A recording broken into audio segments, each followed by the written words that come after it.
Fellow FPL managers, today we are looking at the best players to buy for game week 7 in FPL.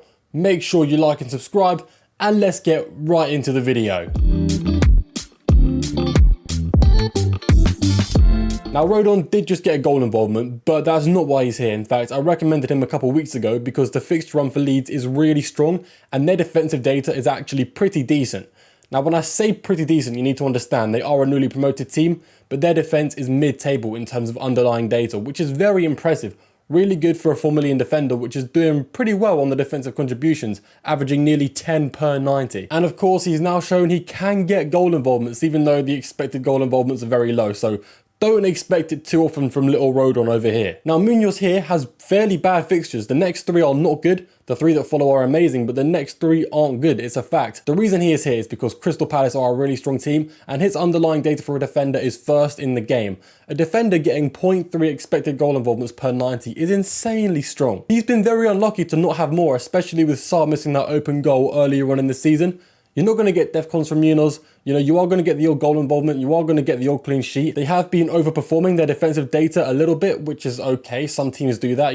Some goalkeepers are really good, like Dean Henderson, for example. So we're not super surprised. I think he's a really good player to own who can always be in the possibility of getting points, no matter whether he's playing away to Arsenal or home to Burnley. We then follow with Dan Burn. Newcastle have a top 3 fixture run in the league right now, and Dan Burn is a defcon beast. Well, not a defcon beast in the same sense as Senesi, but he is really good for defcons. Another fun fact for you is that Newcastle are a top 3 defence in the league this season. Newcastle are lining up insanely strong at the back. They're not as good going forward as they were last season, but they're lining up very strong in defence, which isn't like Newcastle last season. But if you guys played FPL a few years ago, you will know Newcastle were known for their strong defence, and Trippier, their starting right back at the time, was one of the highest owned players in the game. So Eddie Howe's Newcastle isn't new to defending. It's not like it's just a sudden purple patch of being a really good defence.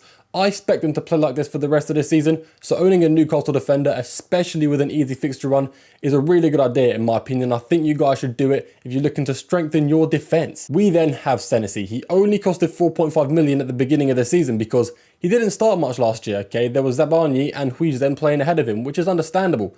They both went to really big clubs and now they're starting elsewhere, so Senesi has come back in the starting 11.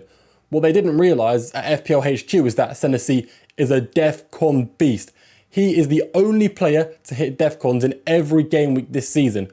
Tarkowski could be. He's playing Monday night. As of when I'm recording this, he's not played yet, so he's not hit defcons in every game week, but he could this evening. Senesi does have 2 assists this season. Pretty lucky, I'm not going to lie. I'm not salty about it, but yeah, you guys shouldn't really expect too many goal involvements from Senesi.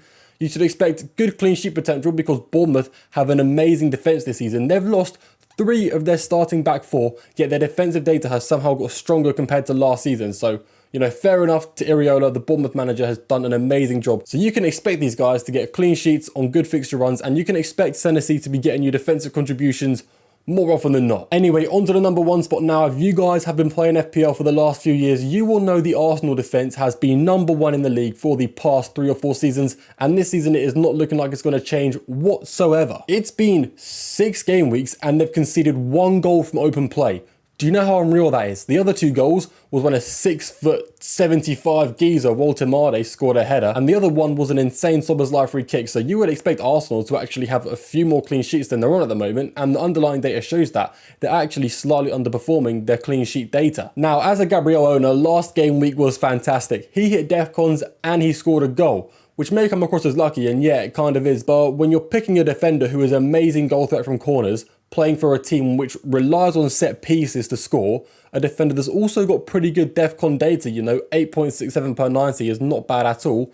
You're looking at a really good defensive option. At 6.2 million, you can expect maybe 4 or 5 Premier League goals from this guy before game week 38, and you can expect defcons every now and then, especially when they're not completely dominating possession. Last season, Arsenal had 18 expected clean sheets and they only kept 13. I don't think that's going to be the case this season. I think they will be keeping near 20 clean sheets, at least 50% of their games. Those defenders will get some clean sheet points. So make sure you guys get on the Arsenal defence if you're not on it already. Even if you have Raya, going for double Arsenal defence is one of the best things you guys can do. If you don't want to own an attacker, go for triple. It doesn't matter, guys. There's going to be some game weeks where they're keeping clean sheets after clean sheets after clean sheets. On to those midfielders now, guys. We have Anthony from Burnley in the number 5 spot. Now, he has actually got decent underlying data.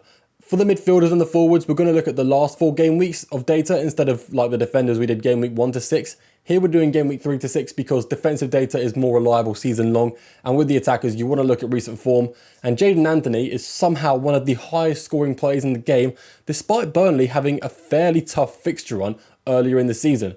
Their fixture run now is actually really good, which is why I'm recommending you guys buy him. His actual output is great, you know, he's averaging what, 0.76 goals per 90. Fair enough, the expected goals are a lot lower than that, but they were a little higher earlier on in the season, so he can get the expected data. He's also got pretty good defensive contributions data, averaging 8.3 per 90, and he's pretty much playing the full 90 nearly every game. And while he obviously is overperforming the underlying data, this guy is only 5.6 million. A player who's on a good fixture run with decent underlying data, someone who can overperform the expected goals, that's what you want. I think he's insanely good value, and if you guys are looking for a cheap mid, while there's a lot to choose from, he's the cheapest, and if he's the only one you can afford, that's the guy you should go for. I know some people are going to be mad, but I think selling Reinders for Anthony is actually a pretty good move this week. We've gone with a Newcastle midfielder. Now, Newcastle aren't as strong going forward this season, yes, fair enough, but Jacob Murphy's underlying data is actually pretty decent. He's not converted any of the expected goals yet, but he's doing well with the expected goals, and he has started the last 4 games for Newcastle. The only issue is he's averaging 69 minutes per appearance, which isn't amazing to say the least, but the Newcastle fixture run is really good. So if there is going to be games where they're scoring a couple goals before the 70th minute, it's going to be now. You could obviously look to Anthony Gordon as well, but Gordon is more expensive and the data isn't as good for Gordon. So Jacob Murphy, in my opinion, is the best one to go for, especially since their minutes are quite the same. They're quite similar. Neither one is going to be playing the full 90 that often. They might get subbed up before the 60th minute. In the last 4 game weeks, that's not happened once. But if it does, you could be missing out on a potential clean sheet point and a potential point for extra minutes, which is a shame if that happens. But I don't think it will. Obviously, I can't guarantee it. You have to understand that is a risk if you're going for Jacob Murphy and the DEFCONs are not there. He is not hitting DEFCONs ever. But for 6.2 million, he's pretty good. The reason I put him over Anthony is just because the underlying data is a little better and Newcastle are a more reliable team than bloody Burnley. We then have Ismaili Sarr, who is dominating the underlying data out of these midfielders, and that's mainly because he's only made 2 appearances in the last 4 game weeks, so it's a smaller sample size. He still played an average of, 82 minutes across those 2 appearances, so he obviously has reliable minutes. We know that. But, this expected data, while it is good and his data probably is the best out of everyone here, it's also an unreliable sample size. So I don't think it's as good as it seems on paper, but he will be getting a lot of expected goals. The issue is, it's like I said with Munoz, is that the Crystal Palace fixtures aren't that good. It's just that Crystal Palace are making it evident they are one of the best teams in the league this season. They probably will be pushing for Europe, and I don't want to jinx them or anything, and I don't want to sound like I'm just going off recency bias, but they ended last season in a really strong position. They played really well, and obviously they won the FA Cup and the Community Shield. Despite losing Eze, they don't seem to be losing their touch whatsoever. Now, going into this number 2 spot, for a lot of you, it's probably the number 1 spot because a lot of you probably already own Semenyo. I wouldn't be surprised if you do. The Brighton fixture run across the next 6 game weeks, I've actually got it down as the 2nd best fixture run in the league, which may sound surprising because they've got Newcastle and Man United in the next few game weeks. But trust me, the fixtures before, like away to Wolves, amazing. Home to Leeds, amazing.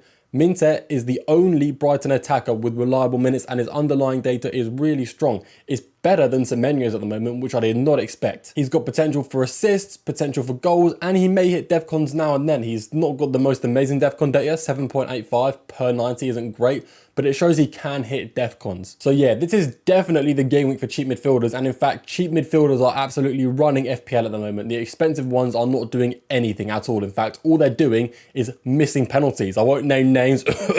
Bruno Fernandes. And we won't spend too much time on the number 1 spot. We know Semenyo is the best player to own in the game right now. At my rank, his effective ownership was 60%, so nearly half the people at my rank didn't own Semenyo. I think you guys, if you don't own him, you have to bring him in. That Bournemouth fixture run still is all right. It's not amazing, but they are clearly one of the better teams in the league this season. They're 5th in the league, I believe, so don't ignore Semenyo. It's not too late. Please own him. He is also the best on this list for defensive contributions. When you've got a player who goes forward so well and has defensive contributions potential, maybe penalties, we don't know yet, he's a player you just have to go for. It's never too late. He is going to be in my team until game week 38 unless he gets injured. Going into the forwards now, at the number 5 spot, I'm not going to try and say his name again. The really tall guy from Newcastle is a good player to own. His expected goals is not fantastic, and once again, he's only made a few appearances, so it's a small sample size. What we do know is Newcastle are an insane threat from set pieces. I don't care if this guy can hardly jump. Well, I don't know if he can or not, but he's so tall it probably doesn't matter. He doesn't need to jump half the time to beat people in aerial duels. Not much else to say, you know, he's got a goal threat. He's got that Newcastle fixture run, which is really good. We already talked about that. So yeah, big up, whatever your name is. He's a good player to get. He's not the highest priority. In fact, there's cheaper players that could be better, but the options for forwards this game week was pretty small, guys. I'm not going to lie. It was hard to find players I should actually put in this list. So yeah, let's actually go on to the players I think you should buy in Mateta, the third Crystal Palace player of this video, a player with a really hard fixture run. We know this, but the underlying data for Mateta in the last 4 game weeks is the best in the league aside from Erling Haaland, obviously. He's not actually been putting away the expected goals as well as he normally does. He did have a period like this last season, but it doesn't normally last too long.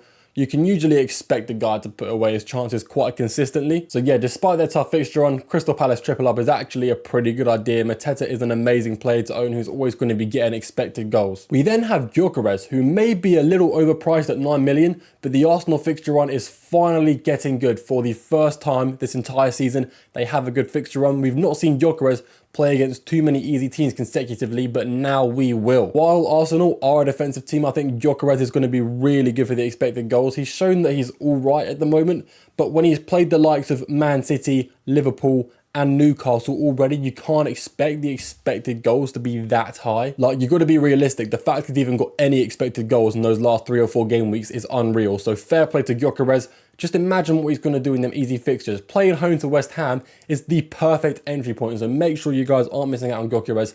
Get on him before it's too late, because this is the perfect entry point. Fair enough, a lot of you that don't own Recoveries probably own Watkins. And if it was up to me, if I could tell you guys what to do, as a fellow Watkins owner, I would not sell Watkins ahead of the Burnley game. But if you're in a unique position and you can afford Recoveries without selling Watkins, or you don't own Watkins, then go for Recoveries. Great player, good data, playing on a good fixture run. This next player is an ultra differential. In the next 6 game weeks, Wolves have the best fixture run. Just look at the next 3. They're insane. 2 green fixtures, then 1 dark green fixture. Fair enough, the Strand Larsen data is leaving a lot more to be desired. In fact, that's probably an understatement. But like I said, with his Midielders as well, the sample size for Larsen is really small. He's played 120 minutes in the last 4 game weeks, so we can't expect loads from him. I think playing for Wolves, they need to find themselves some wins, okay? They're not an awful team. They're not going to want to get relegated. And these next few games are the perfect time to pull ahead and get some points. They're going to know that. And Strand Larsen is going to be at the centre of all the goals. He's not an amazing player. He's not someone you're going to want to own through the tough fixture runs like Mateta. But fixtures are the most important thing in FPL. And at only 6.4 million for the next 4 to 5 game weeks, I think if you're looking for a cheap forward, he is the best one to go for without a doubt in my mind. Just make sure you guys understand it's going to be a high risk, high reward sort of move. Before we get onto the number 1 spot, I want to say I don't think anyone should be selling their forwards. Like, if you own Watkins, you shouldn't sell. If you own Haaland, you shouldn't sell, obviously. If you own Pedro, you still shouldn't sell. These 3 players, almost everyone who is actively playing the game has, and I don't think you should sell any of those forwards whatsoever. I think if you have Evan Nilsson, maybe you should sell possibly, but then again, his fixture run isn't so bad. I don't think any... What other forwards do people own? I'm not even sure. Ekitike. Some of you might own Ekitike. If you have Ekitike, sell that guy, get him gone. You can go for Gyökeres if you have the money, or Mateta. Maybe Strand Larsen as well if you want to go really cheap. So yeah, he's probably the only one I'd be selling this game week, the only high-owned forward I would be selling this game week. Anyway, going into the number 1 spot, I thought everybody owned Haaland, but clearly they don't yet.